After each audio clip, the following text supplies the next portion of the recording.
Yeah, Johnny failed in HIA in the lead up to our second try, really, and so he hit the ground quite hard.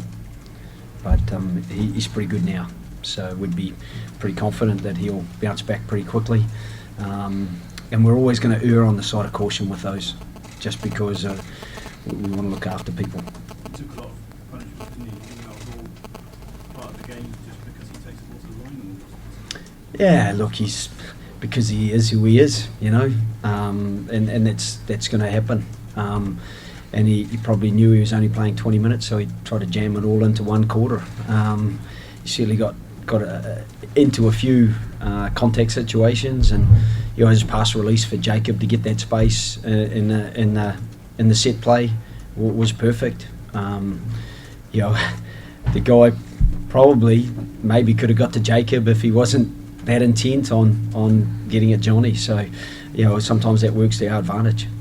Joe, where was that game won for you today? I thought our set piece was really strong. Our line out was very good when we got some line outs. We're probably a bit unlucky with them all. We've had a bit of a look at a couple of those just in the changing room now. And then their scrum was good. I felt we did get a little bit of reward initially, and then it kind of deteriorated into a spin-a-thon, really. So they were a couple of really good things for us, and I think our defence, I saw a stat at half-time, 34% of the first half was spent in our 22, and we didn't have the ball there. So that was massive for us. And then I think 36% of it was in the next half, in the next quarter of the game. So effectively, we spent over 70% of the first half in our own territory. And it was pretty hard to get out. It was blustery. Our kicking game was not where it should be, and that made it difficult as well. Was Johnny Sexton stamped on? Did you say that on TV? He copped a stamp, yeah. It certainly wasn't, I don't even think it was a Scottish foot. I think it was one of our guys who tripped over him, yeah. Did you notice immediately, Joe, if it was in the build-up to the Stockdale try on 17 minutes and came off after 24? Yeah, I think that was the first knock, and then he got another knock after that. So it was a little bit cumulative, really. And it was, he got a stamp on the ankle, and it was really when they were going on to treat that they just decided that he wasn't 100% and that they needed to do an HIA, and then he didn't pass the HIA. Did you talk about some of the kicking game? Johnny had one strange kick out of his hand, and then Conor Murray had two.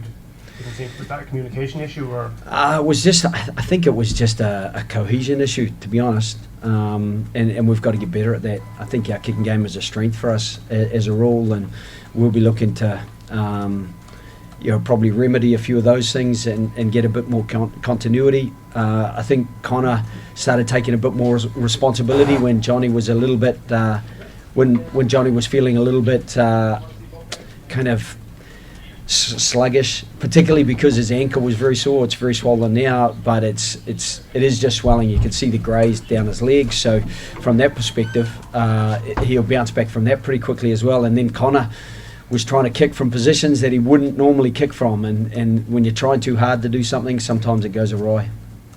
Joe, can you tell us about the move that led to Jacob's try? Is that one you've used before, or is that based on Scotland's defence? Yeah, no, we haven't used it before. We felt that they would, if we got it into Pete's hands, that they would feel that we're just going to carry around the corner, and for Johnny to come back and strike that side of the ruck, we thought might be an opportunity. You can never say for certain that they're going to be opportunities.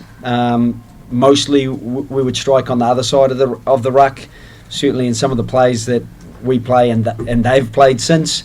So we thought that it might be an opportunity, and no better man to get it in his hands than Jacob. I thought he looked quick and strong today. He created the opportunity for us to get the first try as well with a nice little chip ahead that bounced kind of for them, but in trying to get the pass away, it went awry for them, and we got a little bit lucky, just like we got unlucky last week with Jacob losing that ball and Elliot Daly profiting from it. So can you assess the performances of Sean O'Brien and Conor Murray in the context that they're on their way back? Yeah, and I think I think Johnny's on his way back. I think there's a lot of guys on their way back, and there's also a lot of guys changing. I thought Chris Farrell did really well, and I know that a few things went astray around Chris, but I felt he did incredibly well because Robbie was kind of in and out on Tuesday. We were hopeful. Almost in on Thursday. We were hopeful with that dead leg, but in the end, Chris had to step in at reasonably short notice, and I thought he did a sterling job. So that gives us huge confidence. It gives players around him huge confidence that he can step in and do a job for us as he did. I thought Quinn Rue stepped in, called the line out, 100% accuracy in the line out. Alton Delan got a super steal toward the end as well. So some of those guys who, we're missing Dev and Hendy and Tyke Byrne, but other guys are stepping up and doing a good job, and that's the confidence we've got to have in the squad, because that's the reality that can happen. It seems Murphy's Law. If you get an injury in one position, your next injury is in that same position, and very quickly you're looking to get guys involved. Quinn was unlucky not to be named in the squad initially, and then he's out there and he's bossing the line out. That's a big transformation to have to make. How's Sean O'Brien getting on that? How do you think he I actually thought Sean grew into the game. He got some fantastic pressure. He got a turnover at one stage that was decided as a scrum, and I thought he got some great pressure on the ball, and I thought Bundy Aki was incredibly unlucky twice to be penalised, when it looked to me like he did put one hand down, but the ball was available and he plucked it. But those are the things that Sean brings for us. He gets great pressure on the ball, and on another day he might have got a couple of turnovers. Rory, when Joe comes in and the first thing he talks about are the scrum and the line out, is that a job well done for the type fight? Yeah, look, I think we were pleased with that area of the game. It was an area of the game that boys worked very hard on, with Fiki and Simon, and then obviously Quinn and the front five. We put a lot of time into it, and whenever you have a pretty good day there, it's satisfying. But we also know that that's one part of a bigger team, that there is that pressure, because we want to be able to play off our set piece, so we have to get good ball for what are some very dangerous backs. You spoke about the different kind of pressure you were under coming into the game. Is that now released? Do you feel that the performance has kind of done enough? I think that it was a different kind of pressure, but I think we're back now to the pressure that we put on ourselves to perform, and I think we'd ideally like to play better. We'd like to play with a little bit more fluidity than we did today.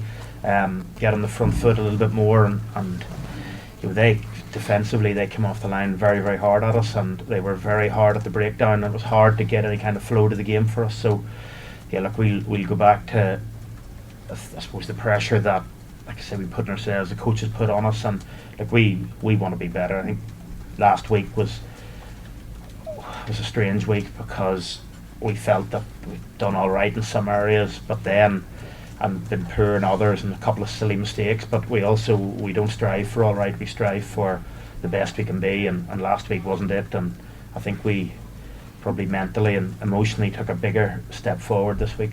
Speak a little about Joey to come on, throw that intercept, but bounce back and run that second half for a while.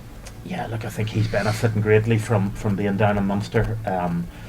He's doing really well there, and you can just see him grow into the game, and I think some of the things you see him doing, like when that ball was scrappy around, he went down, picked it up, and he made something out of nothing, and that's what Joey can do. And I thought he bossed the forwards well in a game that was very, very difficult, because it really was about inches. It was about every time you carried about getting an inch, because that's all you really were getting. I thought Joey did super, and that's ultimately what we need. When you lose a world-class player like Johnny so early on, for it not to go, how to say it politely, but for it not to go badly, and Joey to step in there, and like you say, to recover from that. Like Finn Russell is a poacher, we should have set on that slower ball. We should have taken responsibility and set a wee bit tighter to him. He sniffed it out, but that Joey just bounced back, and he is a cool customer.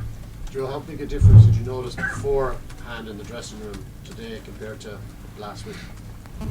Yeah, to be honest, it's not even something that you want to be able to say, but there was definitely a rise in temperature. There was definitely an increase in energy. and it's hard to put your finger on why. We just lacked a bit of energy last week, but you've got to have a lot of energy when you make as many tackles as we did in the first half, and I think we've got to make sure we kick on from here.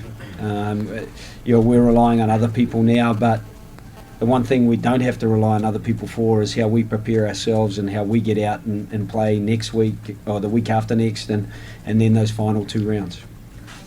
Joe, just in terms of the refereeing overall, happy with that? It seemed like both sets of players on the pitch were points confused. Yeah, look, there's always going to be those, because I think it's an incredibly tough job, and Roman was looking for a contest. I don't think there are any turnovers at all in the first half, and you've got both teams who are renowned for getting pressure on ball. So I think there might have been a bit of frustration for both teams. Probably we'll be looking for a bit of clarity around some of those scrums toward the end, and certainly our line-out drive, the one that was quite close to the line and I think got turned over. So, there's always things that you're looking for clarity on, but you've got 30 men running around and one guy trying to make sure that he can see everything, and it is difficult. So, I'd understand from Roman's perspective, and that there would be a bit of frustration on both sides.